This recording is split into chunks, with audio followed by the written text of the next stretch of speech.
عورت کو سمجھ دیر سے آتی ہے، عورت وفادار مرد کو کبھی سنبھال ہی نہیں سکتی۔ اصل میں اس کا مطلب یہ نہیں ہے کہ عورت جو ہے وہ خراب ہوتی ہے، بلکہ آج کے دور میں اکثر جو عورتیں ہیں وہ ایڈونچر اور تھرل والی محبت چاہتی ہیں، مگر وفادار مرد جو ہوتا ہے اس کو ایڈونچر برداشت ہی نہیں کرتا۔ وہ تو اپنی پسندیدہ عورت کو ہونے والی ہوا کا بھی دشمن ہوتا ہے۔ اس کا مقصد عورت کو قید کرنا نہیں ہوتا، بلکہ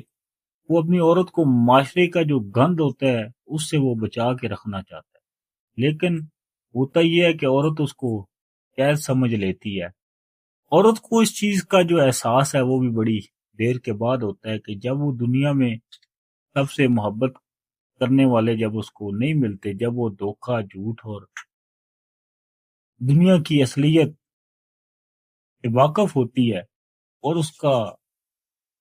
مزہ جب چکھ لیتی ہے، تب جا کے اس کو